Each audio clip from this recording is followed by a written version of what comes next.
Donald and Douglas are Scottish twin engines. They're practical, peppery and proud. They nearly always work together. One day, Donald and Douglas were chuffing through the countryside, hauling a heavy load. Down the line, Trevor the traction engine had been struggling with a big cartload of hay. Crossing the tracks, the cart's wheels had broken off. Then Trevor heard a whistle. "Oh no!" Trevor cried. Donald could see the cart. "Stop!" he cried. Donald's driver applied the brakes, but it was too late.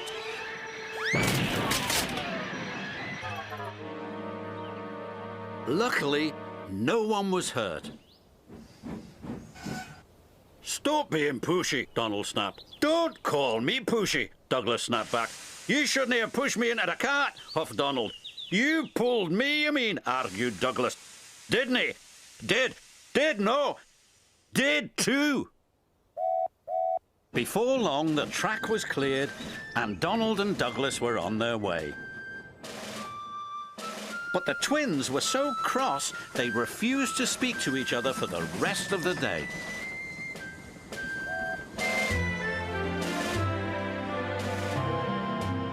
The next day, the Fat Controller needed an engine to help Duck at the smelter's yards. "May I go, sir?" said Donald eagerly. "I only need one engine," said the Fat Controller, "not two." "I'm only one engine, sir," said Donald, "and I would like to work with Duck." The Fat Controller was surprised, but agreed.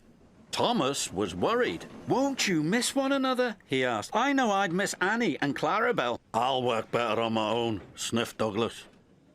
"I have work to do," huffed Donald. At first, Donald enjoyed working with Duck. Then, things started to go wrong. "Did you shunt those trucks onto the other line?" Donald asked. "You said you wanted them on the other line," Duck replied. "No, that other line. The other line." Donald was cross. "Douglas would have known what I meant," he huffed. Douglas was working on his own. He chuffed dutifully through the beautiful countryside. But Douglas had no one to share it with. Although he tried not to, he was beginning to miss his twin. That night, Douglas's driver took him to visit Donald. "I was just passing," said Douglas. "Have you come to say you're sorry?" Donald sniffed. This made Douglas very cross. "I've nothing to be sorry for," he said, and steamed away in a huff. The next day, Donald was in a bad mood. Duck could see he was getting too close to the buffers. "Look out!" he shouted, but it was too late. Donald's driver was very cross. "This wouldn't have happened if you were working with Douglas," he said. Donald knew he was right, and Duck knew he couldn't pull Donald back onto the rails. So he went for help. Douglas was sadly finishing his work as Duck steamed into the depot. "Donald's in trouble," said Duck.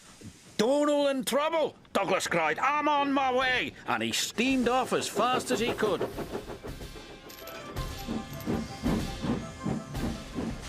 Douglas struggled and struggled. He finally pulled his twin gently back onto the tracks.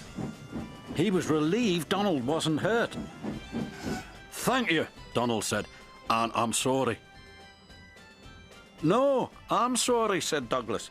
"I'm sorry," insisted Donald. "You don't have to have a row about who's sorry," chuckled Duck. "Just be glad you're back together." And they were.